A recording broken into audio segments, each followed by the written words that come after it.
एक दफ़ा का जिक्र है, अफ्रीकी जंगल के दिल में एक अजीम सल्तनत थी जिस पर जंगल का बादशाह लियोनिदास शेर हुकूमत करता था। लियोनिदास न सिर्फ अपनी ताकत और धाड़ के लिए मशहूर था बल्कि अपनी हिकमत और तमाम जंगल के जानवरों के लिए हमदर्दी के लिए भी जाना जाता था। लियोनिदास की सुनहरी यल सूरज की रोशनी में चमकती थी, जो इसके शाही नसब का सबूत थी। वो इक़्तिदार और मेहरबानी के मुतवाज़िन इम्तिज़ाज से हुकूमत करता था, जिससे इसकी सल्तनत में अमन और हम आहंगी बरकरार रहती थी। इसके वफ़ादार रियाया में चीते, ऊंचे ज़राफ़े, अक्लमंद हाथी और शरारती बंदर शामिल थे। हर जानवर जंगल के माहौलियाती निज़ाम में अहम किरदार अदा करता था और लियोनिदास यकीनी बनाता था कि उनकी ज़रूरियात पूरी हों। एक दिन जंगल में बहरान आया। वो दरिया जो ज़मीन के दरमियान बहता था खुश्क होना शुरू हो गया, जिससे तमाम रिहायशियों की जिंदगियां खतरे में पड़ गईं।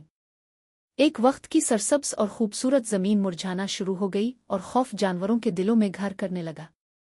उन्होंने उम्मीद और रहनुमाई के लिए लियोनिदास की तरफ देखा। अपनी सल्तनत को बचाने के लिए पुरज़्म लियोनिदास ने अजीम कौंसल को बुलाया, जो जंगल के सबसे अक्लमंद जानवरों की एक मजलिस थी। कौंसल में एला हाथी शामिल थी, जो अपनी याददाश्त और कदीम रास्तों की मालूमात के लिए मशहूर थी, जेरी ज़राफ़ा जो दूर तक देख सकता था, और मैनी बंदर जिसकी होशियारी बेमिसाल थी। कई घंटों की बहस के बाद कौंसल ने फैसला किया कि दरिया को बहाल करने का वाहिद तरीका यह है कि वो अफसानवी वाटर स्टोन तलाश करें, जो खुश्क तरीन ज़मीनों में बारिश लाने की ताकत रखता है। पत्थर के बारे में मशहूर था कि वो ममनुआ जंगल के गहरे हिस्से में छुपा हुआ है, जहाँ चंद ही जाने की हिम्मत करते थे। लियोनिदास एला, जेरी और मैनी के साथ खतरनाक सफ़र पर निकल पड़ा। उन्होंने रास्ते में बेशुमार चैलेंजेस का सामना किया, खतरनाक रास्तों से लेकर चालाक शिकारियों तक। लेकिन एक दूसरे की हिमायत और अपने अक्लमंद रहनुमा की रहनुमाई के साथ उन्होंने हर रुकावट को उबूर किया। जैसे जैसे वो जंगल के अंदरूनी हिस्से में दाखिल हुए, उन्होंने एक कदीम कछुए टेब्स से मुलाकात की, जो वाटर स्टोन का मुहाफिज था। टेब्स ने उनके अज़्म का इम्तिहान लिया, हर गिरोह के रुकन से उनकी सलाहियतों का मुज़ाहरा करने को कहा।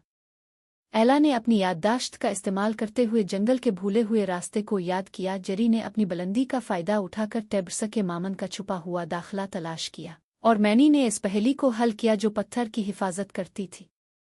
आखिरकार लियोनिदास ने अपनी बेखूफी और हमदर्दी के साथ टेब्स को उनके नेक मकसद पर कायल कर लिया। उनके अज़्म और इत्तेहाद से मुतासिर होकर टेब्स ने उन्हें वाटर स्टोन दे दिया। गिरोह जल्दी से अपनी सल्तनत वापस पहुंचा, जहां लियोनिदास ने पत्थर को खुश्क दरिया के किनारे पर रखा। तकरीबन फौरन ही काले बादल जमा हो गए और बारिश शुरू हो गई, ज़मीन को जिंदा कर दिया और सुहाना वापस ले आई। जंगल जश्न में डूब गया और लियोनिदास को न सिर्फ जंगल का बादशाह बल्कि उनके घर का नजात दहिंदा करार दिया गया। जानवरों ने नाच और गाया, अपने बादशाह की बहादुरी और नाकाबिल शिकस्त बंधन के लिए शुक्रगुजार। इस दिन से लियोनिदास और वाटर स्टोन के मिशन की कहानी नस्ल दर नस्ल मुंतकिल हुई, बहादुरी, इत्तेहाद और क़ियादत की ताकत की दास्तान बन गई। और अपने बादशाह की अक्लमंद और मोहतात नज़र में जंगल फलता फूलता रहा, इस हम आहंगी की गवाही देता रहा जो तमाम मखलूक़ात के मिलकर काम करने से हासिल हो सकती है।